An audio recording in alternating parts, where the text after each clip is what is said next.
subscribe to the channel. We are so close to 20,000 subscriber guys. Also, announcement, Monday nights are going to be live stream nights every single Monday, and every single video I'm basically going to be shouting it out. Every single Monday is going to be a live stream from now on. That's the new schedule. And also check out last night's video. It was a lot of fun. It was another ASMR IRL video. I went to IKEA. So much fun. Hopefully you guys enjoyed that. If you have seen it, if you haven't, definitely give it a watch, or maybe even a rewatch. And yeah, with that being said, let us get started.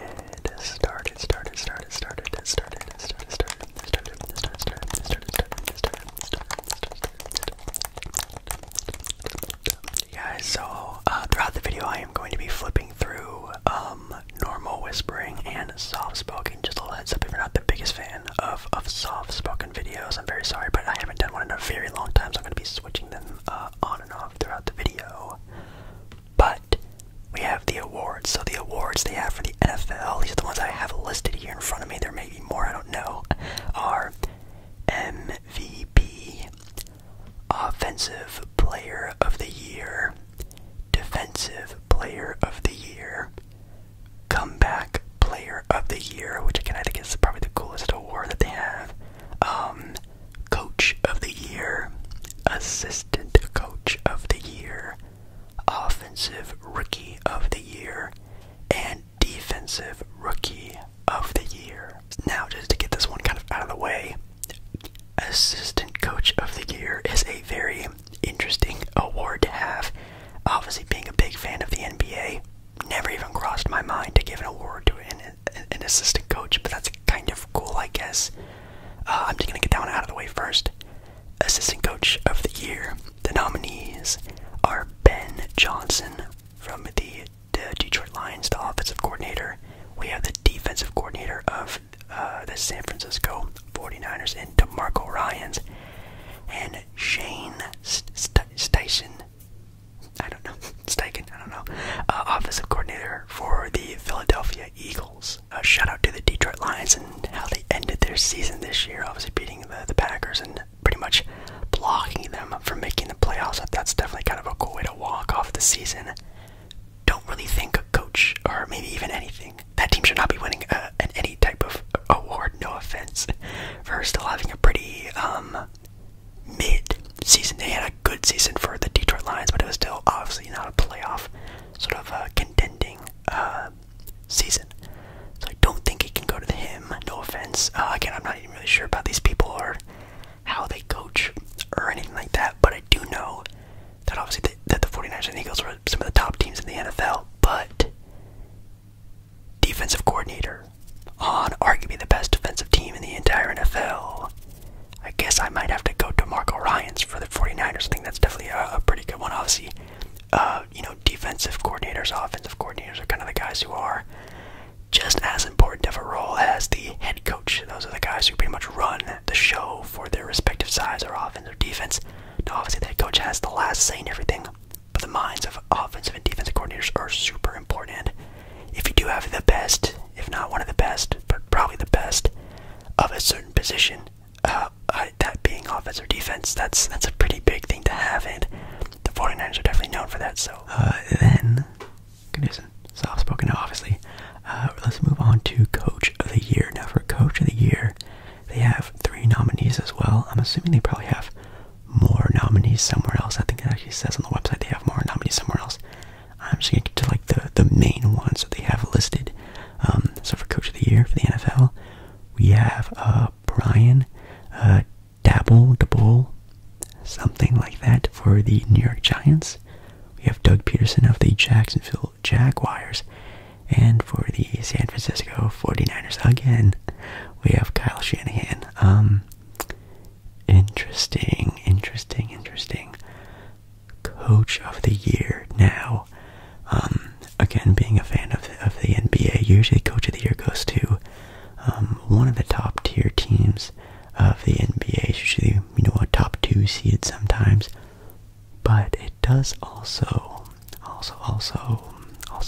go to a team that maybe overachieved.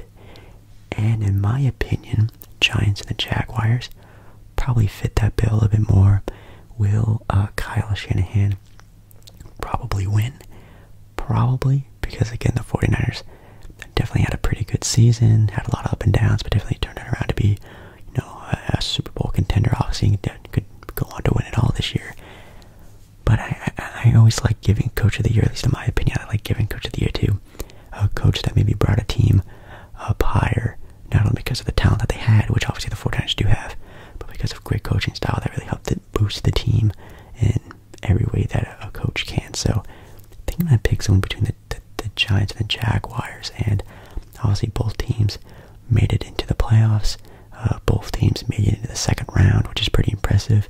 But even looking at the regular season, I think I might have to go Doug Peterson, right? Because the Jaguars, I think last season were the worst team in the NFL, weren't they? And this year going on to taking the Chiefs to a very, very, very rough game into the divisional round.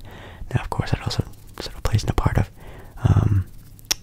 Patrick Mahomes having a little bit of an injury there. But yeah, I think that team is definitely well coached. It has a great quarterback. It seems like they have a good young core. That team is only, has bright sides. And give it up to Brian Dabble, however you pronounce it. I think I'm going to go with the Jacksonville Jaguars just because I feel like that's an overachievement of +1 just because of how far they even got in the playoffs. They even made the playoffs. Okay, so now we're on to the rookie awards. So first up, we're going to do the offensive rookie of the year. Nominees are Kenneth Walker III, running back from Seattle. Then we have Garrett Wilson, a wide receiver. And then we have, of course, Brock Purdy, quarterback for the 49ers, which, I'm sorry, in my opinion, I don't think it could go to Purdy. And now, I know Brock Purdy did start a lot of games for the 49ers, and obviously, the starting quarterback right now for that team, and, a potential Super Bowl matchup is actually pretty insane to think about being a rookie. But I do know, Trey Lance, Jimmy Garoppolo, I think they both played a handful of games. I think he is very good, and he's probably the best player there, and he probably will win it just because of the storyline of being sort of like, the up-and-up guy, the odd man out, and now potentially, going to the Super Bowl with the 49ers. He actually started 5 games, played in 9 games, so, having 5 starts, I don't know if that can really give me enough insight. Now, obviously, again, he's in the playoffs right now, which is really cool, but some of the other guys have just played more games. Like if you look at Kenneth Walker, played 15 games. He started in 11 of those games, so a couple more games. Ran for 1,050 yards, 228 rushes, 9 touchdowns. Then we have Garrett Wilson, like I talked about earlier, from the Jets. He played in 17 games, started in 12 games, so again, 12 starts. Going back to the 5 starts for Purdy. Again, it's really tough to give it to him. Let's see, he was targeted 147 times, 83 receptions, 1,103 yards, average yards of about 13 per catch, only having 4 touchdowns though. But I know obviously being a rookie wide receiver, it's pretty tough. So again, if I could give this award out to the player that I want it to go to, and who knows, maybe just because of the popularity that he's riding on right now, I probably will / I do want it to go to Purdy. But maybe the more fair pick, I'm gonna go Kenneth Walker. A pretty impressive sort of stint there, being in Seattle, sort of like a rebuilding team, another team that made the playoffs. Pretty impressive. So yeah, I'm gonna go with him. Then we have the defensive rookie of the year, which defense in football for me is probably the most lost you will ever find me when it comes to sports.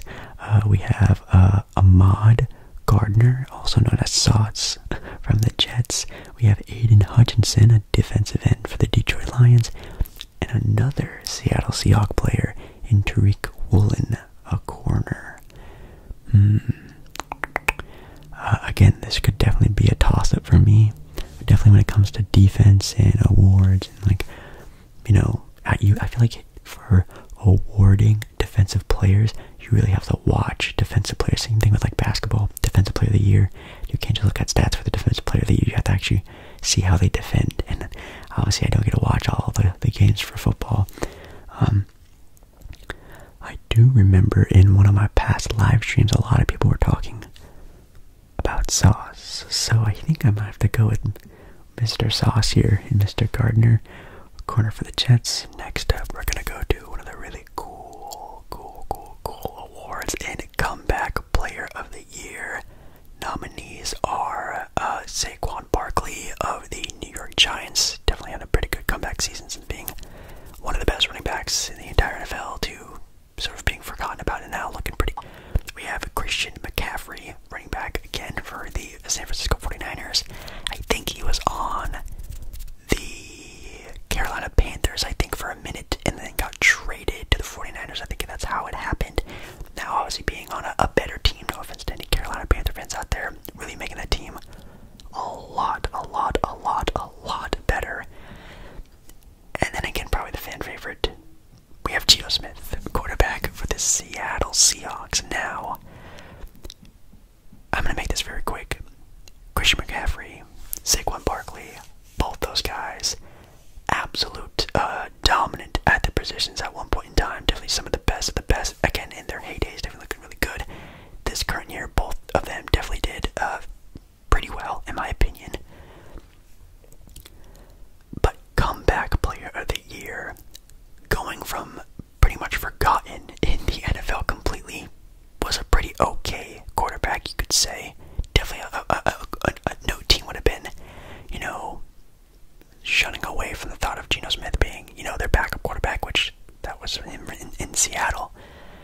Trading away Russell Wilson for a boatload of a future, a great future, actually. And obviously getting that start and everyone thinking, it's going to go to someone else, it's going to go to someone else, they're just going to draft someone else. And it turns out Geno Smith, for Seattle at least, was him. Brought them to the playoffs, which I think is actually a big sort of feat. And then obviously Seattle looking like a bright future, and even sort of a team that could make the playoffs again next season. Geno Smith this year started all games, obviously, and he threw 4,282 yards, 30 touchdowns, almost 70% completion on this current year. Pretty insane, not gonna lie. He only threw 11 interceptions, which I don't know actually if that's super bad or not. His longest pass this year was a 54-yard pass, which is pretty insane. About 8 yards on average per throw. Well, per throw and catch, which again is pretty nice. Geno Smith, that is someone who really had to dig himself out of a big hole that he put himself in. Probably was never going to be a starter in the NFL ever in his entire career, but then sort of stumbled upon the situation where Russell Wilson got traded. They didn't really have anyone to sort of sign or trade for or do anything like that, so they just let Geno be Geno.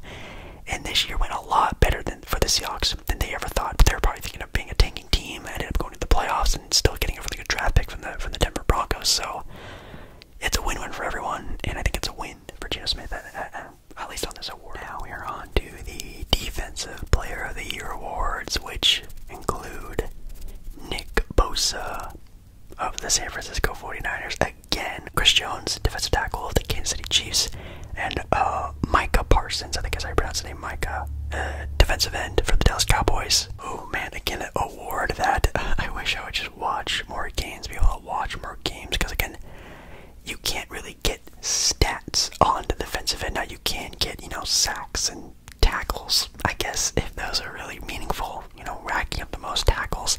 I'm not entirely sure, but definitely being able to watch a player and how he sort of presses, the quarterback, where he is on the field, how he sort of interrupts the entire offensive flow of the game.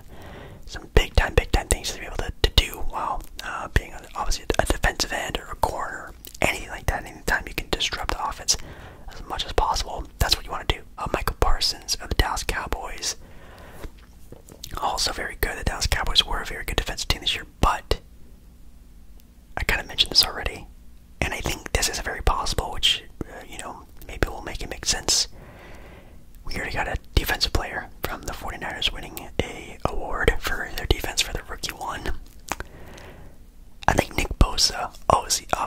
he's Nick Bosa, probably one of the best defenders in the entire NFL already, taking this one home for the 49ers. He's a great defender. I already know him. I know he's a great defender. We are on to the Offensive Player of the Year. Woo. First nominee is in fact Patrick Mahomes. Yes, Patrick Mahomes, baby goat himself, quarterback for the Kansas City Chiefs. Jalen Hurts, quarterback for the Eagles. Justin Jefferson, wide receiver for the Vikings. And Tyreek Hill, wide receiver for the Miami Dolphins. Man, that is some definite firepower. I'm going to do this very quickly. Patrick Mahomes, no offense, but also a big compliment.